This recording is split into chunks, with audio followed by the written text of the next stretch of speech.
Hello everyone, welcome back to my channel. It's Amanda Lee and today I'm going to be taking you guys on a little story time adventure talking about my worst knee injury. I say worst knee injury, but my only knee injury, which was a awful, traumatic, dramatic injury. It was by far the worst orthopedic injury I've had. So before we get into it, make sure you sit back, grab yourself a nice drink. Right here I've got a peach ginger tea with some sugar that I obviously should have added before I got hot boiling water with the tea and then I put it over ice. Should have added the sugar to the boiling water so that it was at least a little bit mixed in, but that's okay. So cheers, let's take a little sip. Still good, even with it not mixed in. Kind of like a Dunkin' Donuts coffee. Whenever you get the coffee with extra sugar, I don't know about you guys, but I always ask them to drown it in sugar. And with the little granules on the bottom, I make sure to brush my teeth at night, but I love chewing on some sugar granules. Let's set the scene. The year is 2000 and I believe 16. I had been training Muay Thai kickboxing / MMA. I say slash because it was a little bit of everything, but mainly Muay Thai kickboxing. So I was getting ready after just about 4 to 5 years of training. I was finally confident enough to get into a real cage fight. So 16-year-old me decided to get on this fight card, start training, really training, and I needed to get into a weight class for this cage fight. Now, I know what you're thinking. Okay, this is a predictable story. You're about to break your leg or whatever you're going to do. Oh, foreshadowing. You're about to have this crazy injury during your MMA career. You would be wrong. You would be wrong. I've had many a broken bone. Long story short, I don't have a lucky orthopedic history. And whenever my MMA career came, somehow all of this came to a halt. I excelled in MMA. I loved the sport. I was so excited to get good and just learn this new skill and train myself well that I was really taking care of myself and being gentle with myself. The way I actually injured the leg was by joining the high school soccer team.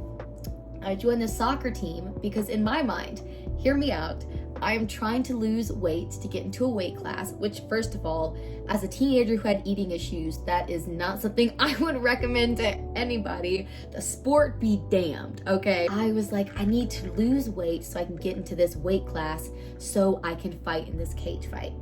But what better way than to join a sport like soccer where you're constantly running up and down the field? And I don't know about you guys, but our sports teams, they were some recruiters. As someone who actually works in recruitment now, they were some straight up recruiters. The soccer coach had been asking me, as well as a friend of mine, they had been berating me about joining the soccer team. And I was like, okay, I'll join the soccer team. This is the time that I really should take it serious and just shoot my shot, quite literally. So my parents sat me down when I went to join MMA and they said, look, we signed you up in community league softball. You quit that. Yes, I did. It was scary. They are flying very fast, okay? Softballs do not play. Have you seen people get hit in the head? Spooky, okay? Even with a helmet, spooky. So they said, you quit that sport. Then we signed you up for community league basketball. You quit that sport. I I was shoved aggressively in middle school during a community league basketball game and I fell on top of the basketball, knocked the wind out of me. I said it wasn't for me.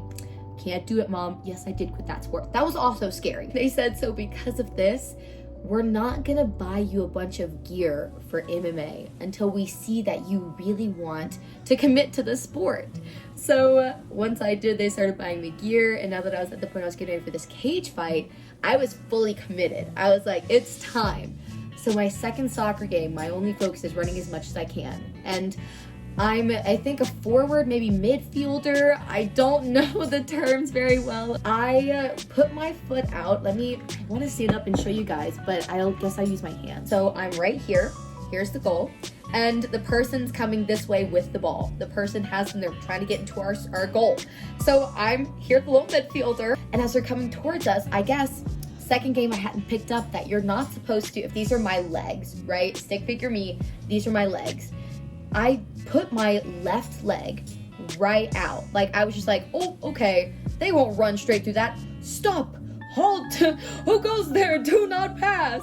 I've drawn this line. Do not cross this line! Crossed it. They plowed through my leg. Again, looking at this as a joint, similar to the leg and the knee. If this were my leg, I'd stuck it out.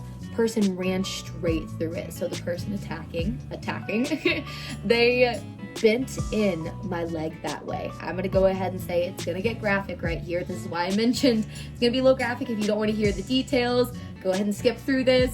Hello, sir.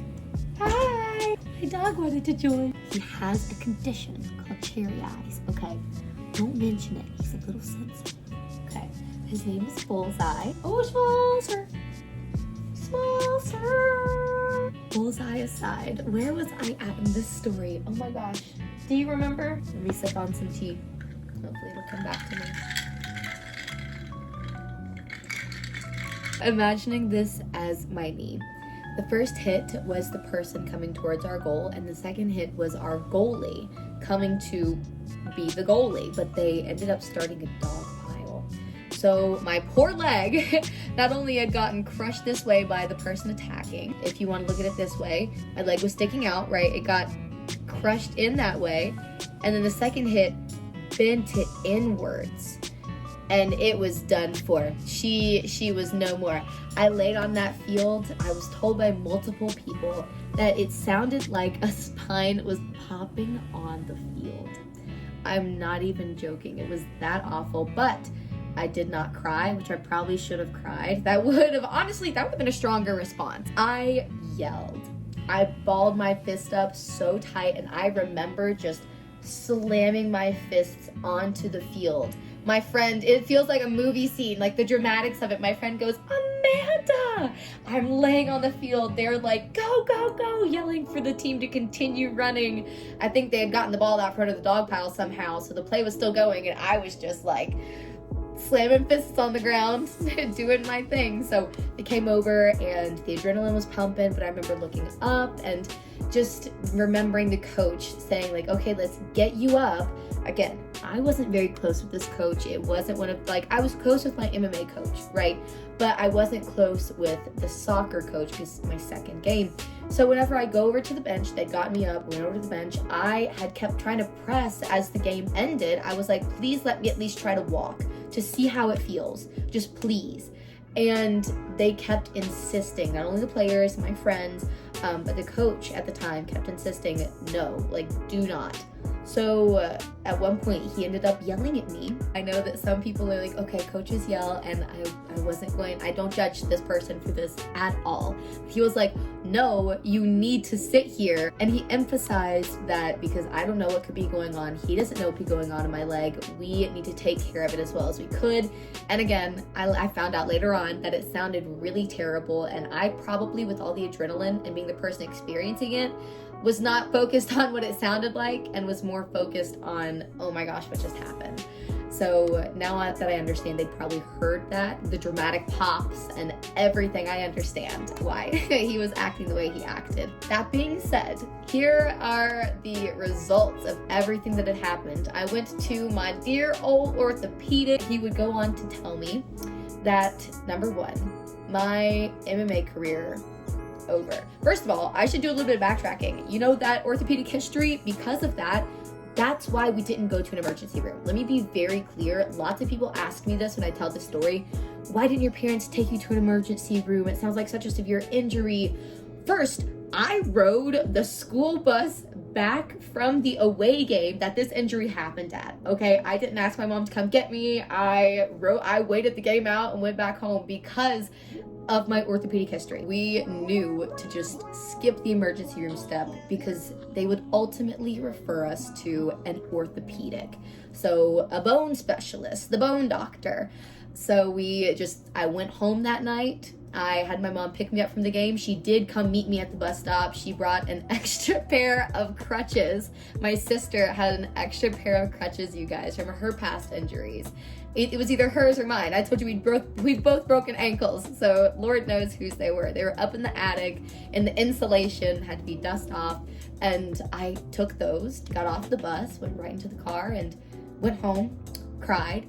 Next day we were at the orthopedic and we had some pictures taken, and he found that there was definitely a fracture in my femur. Mind you, this is when we first got the x-rays. So he wanted to get an MRI. That's the only way we would find out what the kind of damage to the tendons were.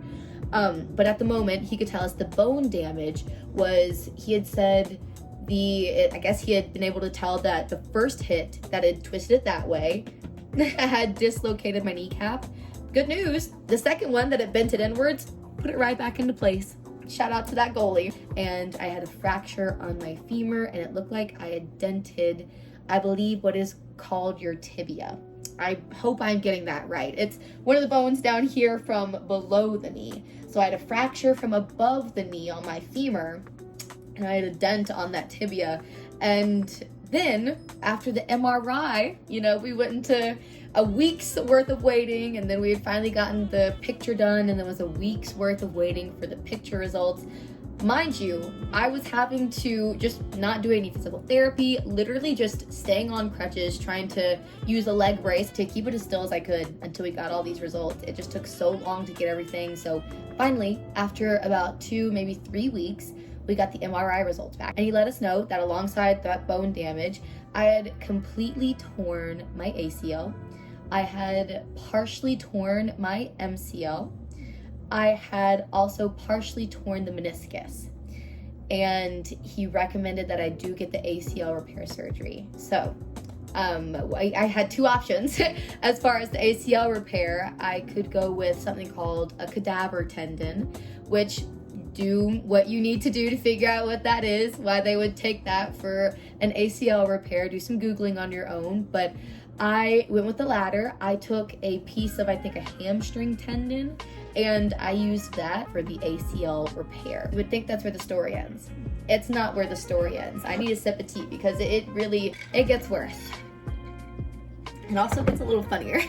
My life seriously feels like a movie sometimes. Before I could even have this repair surgery, you guys, I had to have 3 months of pre-surgical physical therapy. Please, please, please let that sink in. Before they could even operate on the tendon damage in my knee, I had to take my broken leg through 3 months of pre-surgical physical therapy, going to a physical therapist specifically to move and extend my leg in a way that would make this broken, torn up leg manageable for a surgery, an ACL reconstruction surgery. So that sucked. It sucked a lot. But that being said, after that physical therapy, I was able to have the reconstruction surgery. I cannot make this up. My physical therapist's name for this crazy knee leg injury was Oleg. He was Slovakian. After I went to see Oleg and he had helped me get all set up for the surgery, I had the operation. Now, here comes the day of the surgery. The day of the surgery comes, the surgeon was amazing. They do a nerve block so that when you wake up after the surgery, you can't feel anything, and the part of your body that has been operated on is not going to be able to be felt whenever you wake up and for a good while after the surgery. This is where the real kind of, again, graphic part comes into play. Unfortunately, unfortunately, after the surgery, I woke up. Sometimes it be like this. Unfortunately, after I did wake up from the surgery, either I hadn't metabolized my nerve block fast enough, or it just hadn't been long enough for it to kick in before the surgery, whatever the case may be. I woke up from my ACL repair, to be told that they had also found fractured bits of femur bone in my leg that were kind of floating freely that they had to take out of my leg. So now my femur bone is a little rounded on a spot it shouldn't be, and I have some issues with something called a bursa sac in my knee. But long story short, I woke up and I could feel what they had to do to my leg. I woke up feeling my freaking leg.